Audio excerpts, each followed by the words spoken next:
Hey everyone, it's James Vagley here, and welcome to another episode of the MBA podcast. It's episode 210, and we've got a great case study talking about maximizing your end game this week. So hopefully you're doing well. And in the other corner, as always, I've got Ash Playstead. So how are you, my friend?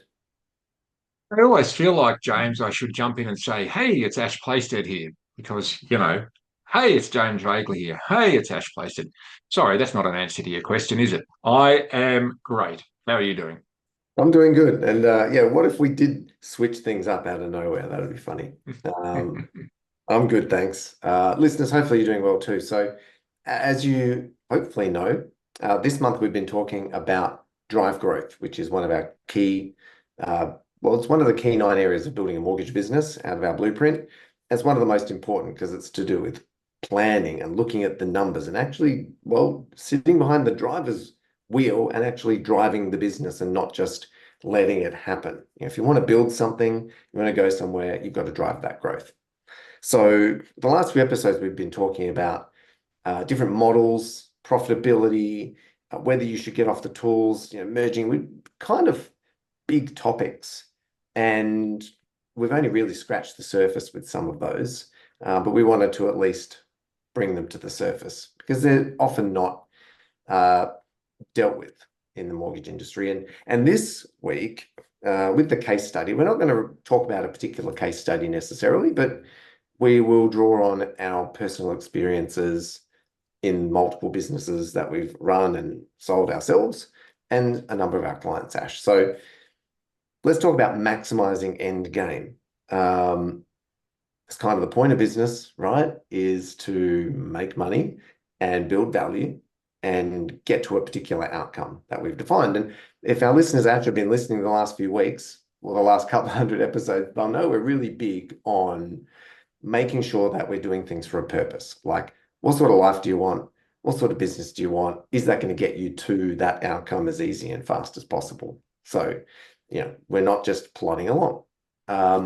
I don't know where you'd like to start. We've got a number of things we want to talk about today, but what would be the top of your mind to kick things off?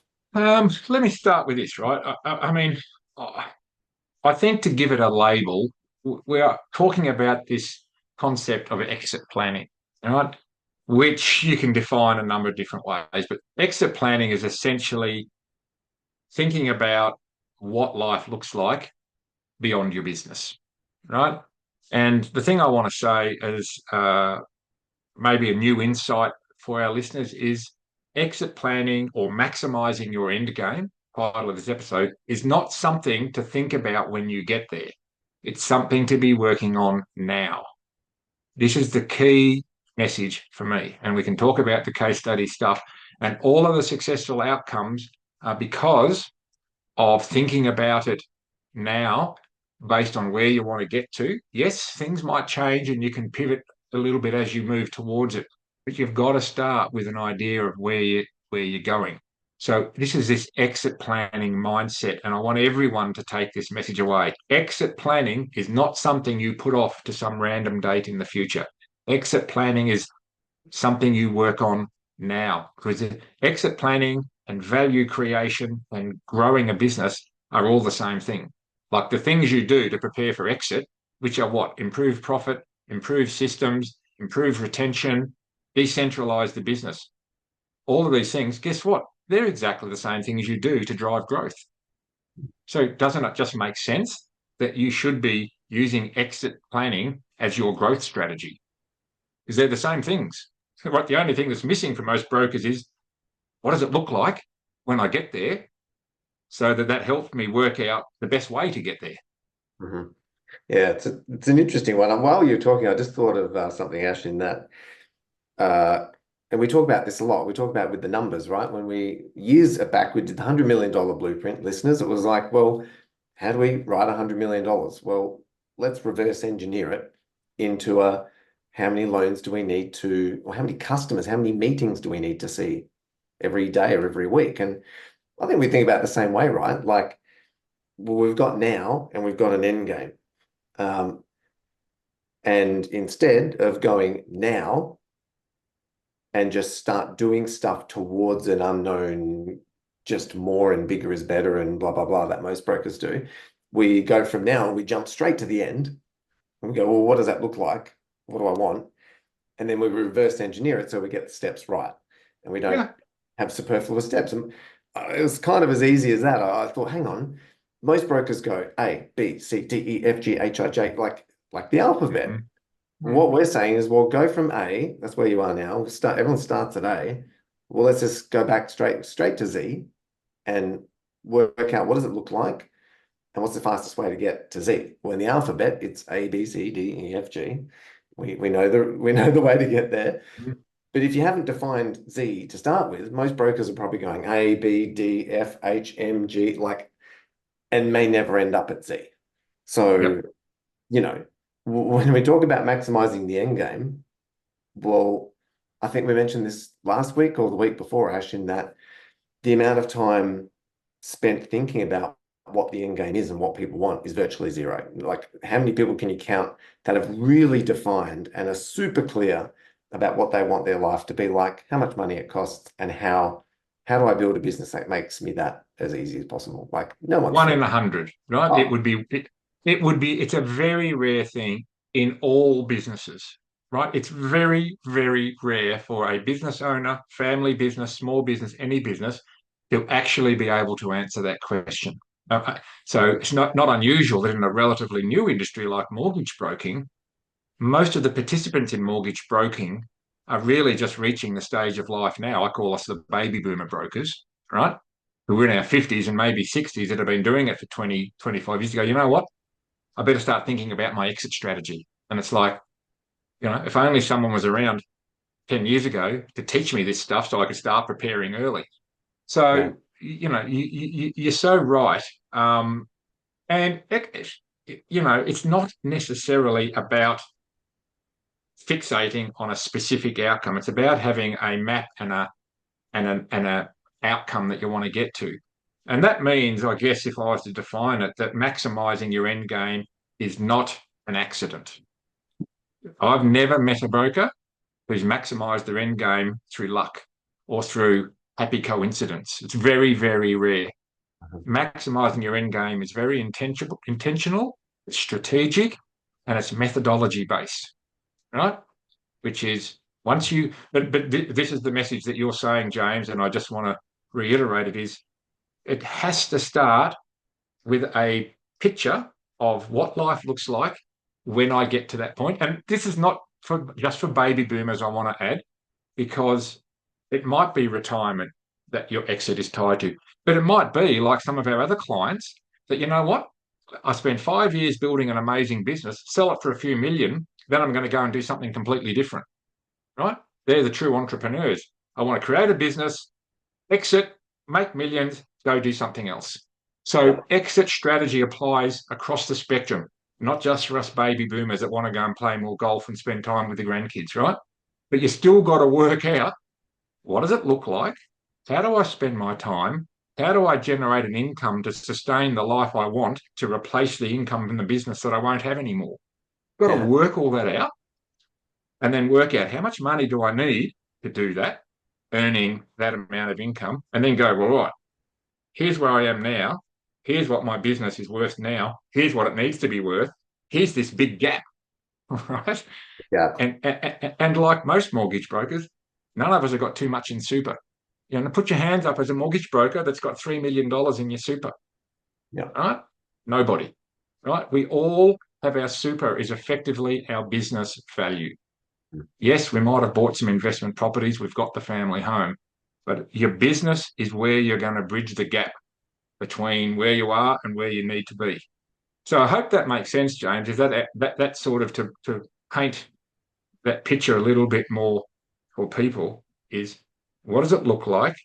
How much money do I need to earn the income that I need in perpetuity? Because you're going to live another 30 years, right? By the time, if you're 40 and listening to this, by the time you're 60, guess what? The average lifespan is going to be 90 plus.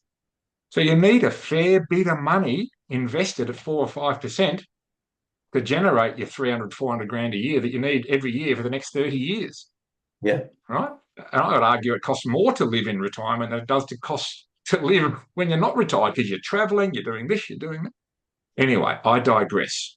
to bring it back to this discussion, okay, I want to maybe shift James to a couple of bits and pieces of a case study. And let's just sort of start with one of our clients that came to this discussion. And maybe I'm selecting this one because this person, I think, represents a fairly common situation. So this client had been in broking for many years, had tried once or twice to go down the path that the industry tends to direct, which is work hard, write lots of loans, build up a trail book, live happily ever after, right? And basically had, near enough to a mental breakdown, right? And just said, I'm out. I'm out of this industry. I hate it. I'm about to drop off the end of the mental health cliff. Got out of the industry, took a breath, and decided, you know what? I actually like what I do, but at this time, I want to build a business from day one that's valuable, doesn't need me, and I can sell in a few years for heaps of money and then go do something else. So that's this case study. And this particular person sought our help, and he was a 17-year veteran of the industry. So if you're out there thinking you know everything, and I would say this guy knew a lot, right, James? Knew a lot, knew as much as you and me, right? But that didn't mean he knew everything about how to get from where he was to where he wanted to be. And I would say the few bucks he invested in our coaching, he got back 30, 40, 50 times over in the outcome. So to cut that story down a little bit, I'll throw back to you, James. Basically built a systemized, process-based, documented playbook, got an unsolicited offer from the market, who paid well over the odds, I would say, industry averages, looked under the hood, and under the hood was exactly as what the information memorandum said. Everything was exactly as described, and said, great, here's your check, see you later. And got effectively 10 times his trail book as an exit. Now, maybe, James, we can break that down and maybe interpose some other anecdotes from other clients. But I think if I was listening to this episode, and I've been in the industry a few years, and I'm thinking to myself, oh, I'm sick of it, but I like this bit, but how am I going to get to the finish line, and how much do I need? Use this as inspiration, right? Get out of your own way and get help, because it's never too late to figure this out and get busy doing it, right? Never too late. Never too late. Yeah, I love that case study too, because we talk about it in a number of ways and how it's, paid over the odds and got a good result, but it's definitely a win-win for both parties there. Like each party got what they want. And the case study we're talking about, of course, is, someone that, well, they did the two-part strategy. They figured out what the end game was, and then they used strategies to maximize it. So this is something we teach in our leaders group, Ash, well, we teach this to every client. Define your end game. What do you want? How much money? How do I build the business that delivers that, right? That's basics of business, is having an end game. But so maximizing it is also a basic of business, right? Like, have an end game and maximize it. Most don't have either. So once we've understood that, what are the strategies we're going to use to maximize the income and payday along the way? And we teach a number of different strategies that our customers have used in terms of just, understanding where the money comes from in a mortgage business, right? Where does value get created? What does a buyer look for? What will a buyer pay more for?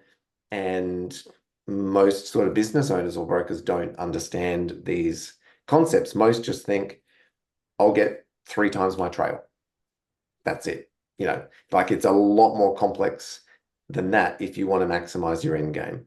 I'm thinking of lots of a composite of clients, Ash, in my mind around, advanced, experienced business owners that we've worked with that, in our leaders group, that have been at this 10, 20, 10, 15 years, 20 years doing good volume, couple hundred million a year. And we challenge them and go, well, what's the end game? Like, they're making good money. They've got a good business. They've got great systems. They're taking holidays, but they haven't really defined and got serious about laser focusing in on the ultimate outcome. It's almost like you start from solo and then you build up to this point where you're a success. You've got a working business, you're making lots of money, it's a going concern, but then thinking about and laser focusing on that end game is actually quite difficult. Most people get to a working going concern that's profitable and just stay there. Don't you think, Ash? They don't go, okay, now I've got this. Where's it going? How do I continue to get there? Mm. Because that's Oh, the correct. yeah.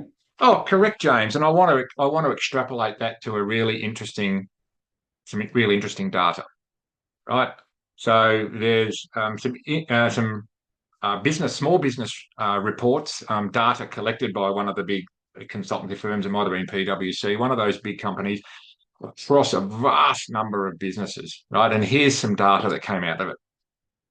And I might be 1 or 2% out with this, but I think it was something like 79% of all small businesses that go to the market don't sell, right? They go to the market, but they don't sell. They don't get a transaction.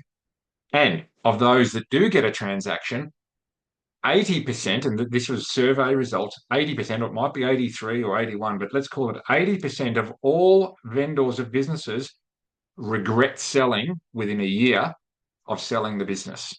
And out of that, 49% profoundly regret selling the business. Profoundly, that's 50% of all people who got a successful transaction profoundly regret selling the business. So you've got to ask yourself what is going on here. Why are people that are selling their business, these are the ones that actually get a sale and that do a half decent job, regret it? Why would you regret selling your business? Well, the answer lies in this very discussion we're having is why are you doing it? And have you thought about and documented what life after exiting looks like? Because I think a lot of mortgage brokers, in my experience, are wrestling with this. This is my baby. This is my identity. This has been my life for 20 years or whatever. I can't imagine my life without my business at the center of it, even though it gives me the, swear word insert, even though it gives me the, I love it. Like my children, sometimes they annoy the crap out of me, but I love them profoundly. Can I imagine my life without them? It's empty nester syndrome. So I would empty business owner syndrome. It creates this huge vacuum in their life that they have had no thought about how I'm actually going to fill it. Because guess what? Playing golf every day runs out of joy after about 2 weeks, right? Mm.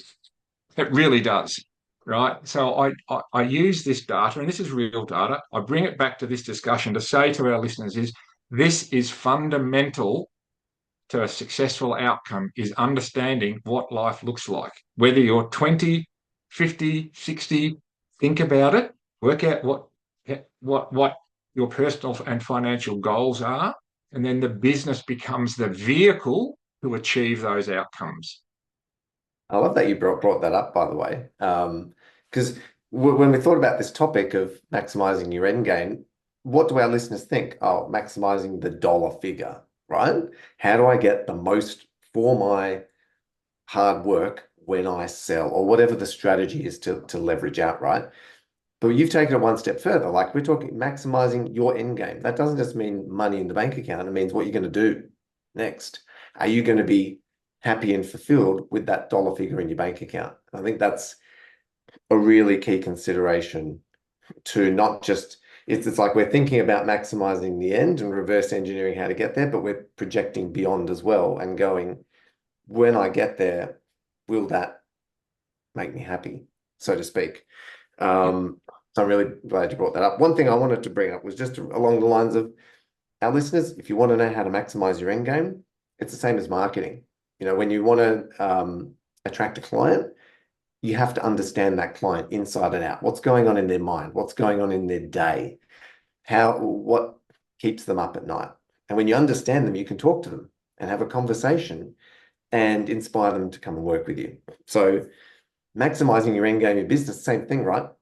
Who's going to buy my business? Why are they going to buy it? What do they want? And how can I deliver a silver platter of goodness to them? Gosh, that's kind of Yes. how do I maximize my end game? Got to know who your is going to pay you out. And The silver platter of goodness. and Yes. before I throw back to you, when you know who that potential buyer is, you know what you should and shouldn't do in the business. Like, I think we mentioned this a few weeks ago. If your goal is to just sell for maximum trail multiple, um, you need, for example, the 101, clean data, great clients. You need to be able to prove that they've been in contact, know who you are, etc. If that person's not buying your systems and your processes, what are you building that for? Like it, Yeah. So, whereas, yeah, if your goal, and we've done this with clients, Ash, if their goal is to be acquired by, let's say, an accounting business, as a very basic example, then what is that accounting business? Why would they buy me? What do they want? Do they just want a trail book? No. They, as you mentioned in a previous episode, they're probably buying it to start to integrate and build a mortgage arm in their business. So they're buying IP, team, systems, process, and they'll pay over the odds for it because they can integrate it with their business. So knowing the end game and who the buyer is inside out, and then, building exactly what they want is kind of the game in business. And yep.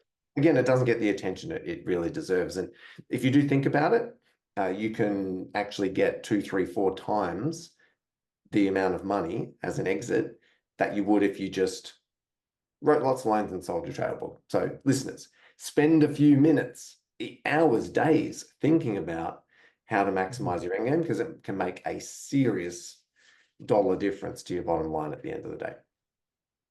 Yeah, couldn't have said it better, James. And look, we love doing this. And I think this is part of the benefit of working with people that have got life experience and business experience and sort of can stand sort of above this whole thing with independence and actually talk through with you how to go about figuring out life after business for you. And I emphasize again for the umpteenth time, this is not speaking to pre-retirement people alone. This is speaking to anybody building a business. Because guess what, James? It's an undisputable fact or indisputable fact that every single person that starts a business will exit it at some point, Mhm. unless you plan on living forever.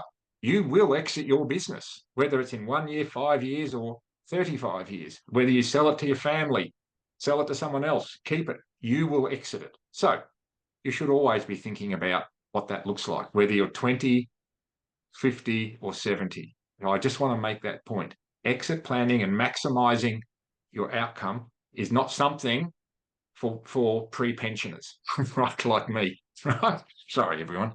You know, but, it's for everybody. I just want everybody to take that away. You should be working on this now. Get Mhm. on the phone, get in touch with us. We'll point you in the right direction. We'll help you work this out. Some people work it out for themselves. Great. Most people don't and need help.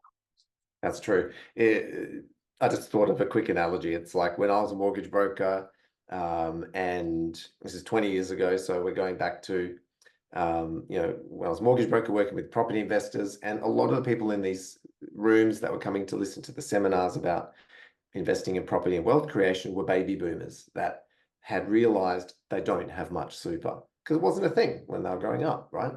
So it was like, got to invest in property, build wealth so I can have a good retirement. Um, that didn't mean that someone that was 20 shouldn't be following the same strategy. So as you said, Ash, this sort of leans itself to those that are thinking in the next 2 to 5, 10 years, I need to exit. But the smartest people will be entering the industry now in their 20s or their 30s and also looking at this stuff. Because I'm sure, just as when I was a broker in the rooms of baby boomers looking to invest in property, each and every one of them would have given their right arm to have that message 30 years ago. So it's the same as business, right? So I love that you brought that up. Whether Yeah. you're in your first week or you're in your 25th year, um, it's always about strategically doing things every day towards a particular outcome. Um, it just becomes heightened when you're looking to exit and you're getting on in your tenure. So whether you're first year or 25th year, the only way you're really going to maximize this is by understanding it. We've got the tools and the frameworks and the training to really help you with all this. So don't do it yourself. Give us a buzz and we'll help you through it. We love it. Love it. Yeah. It's been a fun episode, Ash. This month has been fun. It's kind of the reason we do a lot of what we do is for driving growth. And everything else in all the other months and the 200 plus episodes is kind of more of the how.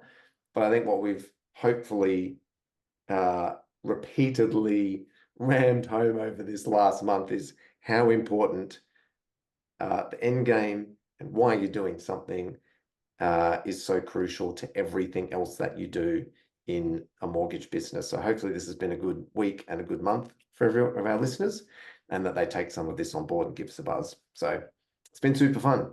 Next month we'll talk about something different, and I'm sure it will be valuable as well. So yeah, any final words, my friend? No, other than to draw a line under this and repeat that, this is how we work with our clients, James. And I would say everybody listening to this should do something similar, either with your own advisors and or with us, is every 90 days, we work on a scrum and sprint type approach. Every 90 days, you should be sitting down with your advisor and going, do I want to keep growing, or is it time to start getting prepared for sale? Right. So the process is the same as you're going forward, but every 90 days, have a think about, am I investing in continuing growth? Do I need to hire more people, do this, do that? Or is it time to start preparing for sale? Yeah. Do that every 90 days, right? And we do that with our clients as part of our relationship, is to continue to help them analyze whether it's continued growth, or because, you spend your resources slightly differently depending on that decision every 90 days. So get out there, have a think about it, folks. And if we can help you, get on the phone. Indeed. It's definitely a complex moving target. So yeah, get the help you need. Listeners, hopefully you're doing well, extracted maximum value from this episode and all of the others. Yeah, I'm looking forward to seeing you again next week as always. So stay cool, and we're looking forward to seeing you next time. Until then, bye for now. See you in November.